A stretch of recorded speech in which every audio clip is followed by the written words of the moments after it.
প্রবল বৃষ্টি আর তাতেই শহর কলকাতা পুরোপুরি জলের তলায় এবং মুখ্যমন্ত্রী নিজেও অত্যন্ত উদ্বিগ্ন। এই পরিস্থিতি প্রত্যেক মুহূর্ত মনিটর করছেন তিনি নিজেও। এদিকে শুধু যে রাস্তা জলের তলায় তাই নয়, ঘরেও জল ঢুকে পড়েছে। কি পরিস্থিতি সেখানে? পাটুলি থেকে রয়েছে আমার সঙ্গে সান্নিক। সান্নিক, একটু ছবিটা দেখাও।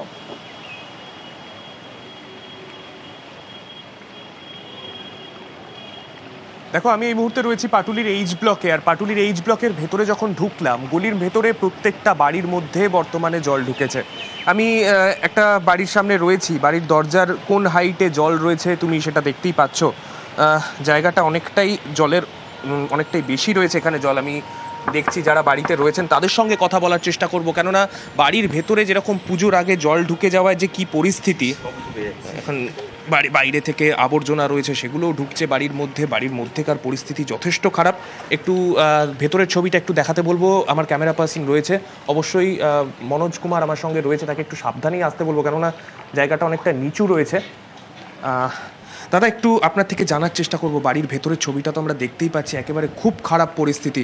এই ছবি এর আগে পাটুলিতে যত বছর রয়েছেন দেখেছেন কখন? না, এরকম হয়নি। মানে মোটামুটি জল জমতো, কিন্তু রাস্তা অব্দি, বাড়িতে এভাবে ঢুকেনি কখনো সেভাবে।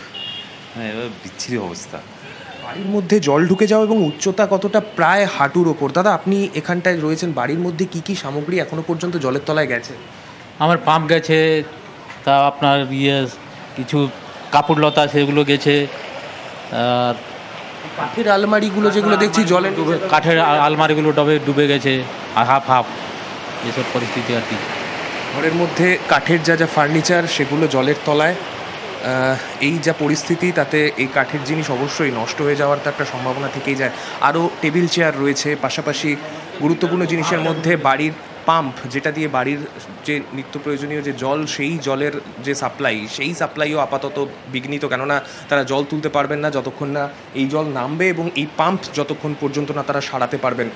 বর্তমানে খুব খারাপ পরিস্থিতি পাটুলির এই রকমই প্রত্যেকটা বাড়িতে, কেননা গোটা জায়গাটা, যে জায়গায় কখনো জল দাঁড়ায় না, সামান্য বৃষ্টিতেও সেরকমভাবে কখনো জল দাঁড়াতে পারে না, কিন্তু এবার কয়েক ঘন্টার বৃষ্টিতে এরকম বাড়ির ভেতরে এরকম জলবন্দি পরিস্থিতি। তোমার এখানে দাদা না, আমাদের সব থেকে ভয়ের ব্যাপার হচ্ছে মিটারটা। ঘরের ভিতরে মিটার থাকে, তো এবারে বোঝাই যাচ্ছে যে কতটা সমস্যায় পড়েছেন সাধারণ মানুষ। একেবারে বাড়ির ভিতরে জল ঢুকে গেছে, প্রবল সমস্যায় পড়েছেন তারা। প্রথমে প্রবল দুর্যোগ, তার জেরে এই দুর্ভোগের শিকার হচ্ছেন মানুষ। শুধুমাত্র রাস্তায় বেরিয়েই যে সমস্যায় পড়ছেন তাই নয়, একেবারে বাড়ির মধ্যে জল ঢুকে পড়েছে। আর এই পরিস্থিতিটা স্বাভাবিক করার চেষ্টা করছে কলকাতা পুরসভা। পুরোদস্তুর কাজ চলছে। এই মুহূর্তে আমি সেক্টর 5-এ রয়েছি। ছবিটা একবার দেখাবো। ম্যানহোলগুলো সবকটা খুলে দেওয়া হয়েছে এবং সবকটা ম্যানহোলেই এইভাবে একজন করে দাঁড়িয়ে রয়েছেন, যাতে কেউ অসতর্ক হয়ে কোনোভাবে সেই ম্যানহোলে পড়ে না যায়। একেবারে যুদ্ধকালীন পরিস্থিতিতে কাজ